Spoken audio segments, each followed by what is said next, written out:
We were talking about your conversations with Matt. How did they go? And then we were talking Yeah. about innovation versus execution in our group meeting. If you could talk about that, I think that'd be great. Yeah. So the conversations with Matt are going amazing. And the topics that we start gives me food for thought. It gives Matt food for thought, obviously. And in many cases where I've started the conversation, I wasn't actually focused maybe on some of the important parts from his perspective. And then when he was say, because I would be like, I don't have this problem. I don't have this problem. What you're trying to get me to understand, I'm such a small team. I don't have layers of organization. I have my team and I have me. And I'm part of the team on a day-to-day basis, but I have to be the decision maker. So it's a very different organization. But then Matt would explain how it's affecting his process. And it's like, oh, I never even thought about that. That actually does impact me from a different perspective. So it's been just amazing. And then we would often diverge and go in a completely different direction.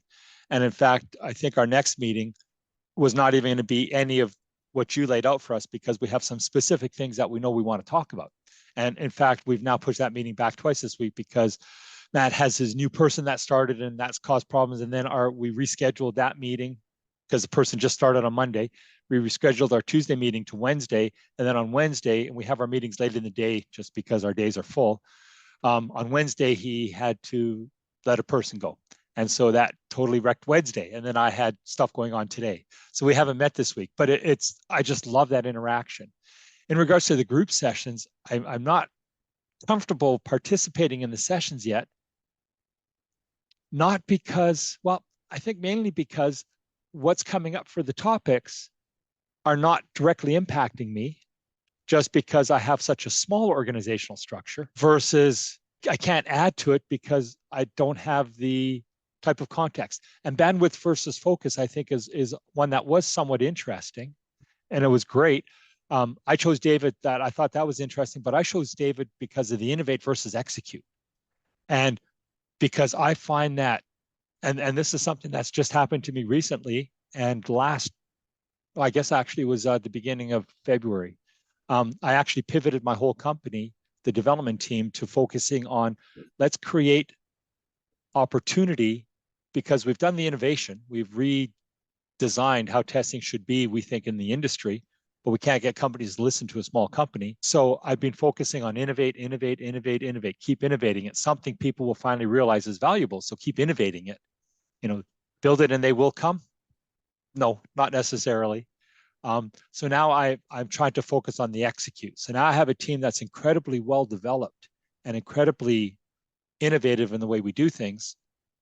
Now it's a case of let's not care about innovating our current technology. Let's focus on a part of another industry, but software development that is just lacking in some stuff that I'll say there's some innovation, but we can go to market very quickly and then start generating revenue very quickly from that perspective. And I think what you guys are doing, me listening to what's happening with the other companies and what they're going through, and then talking with Matt, he said, well, that's a good thing to do. And you need, because I struggle with the cost. And I said, this is our costing factor. Cost should be high in some cases of our legacy or our enterprise technology. Costs should be low in other cases of what we're trying to do here. So when I mentioned to Matt, he said, no, what people are telling you is true. It's too cheap. They're not going to think it's got any value. So you have to go up higher. And it's like, how do I figure out the price? And he had a simple idea for me, which is go to 5 different companies with 5 different price points and get their opinion on each of those price points. And then figure out which one seems to resonate with the different people.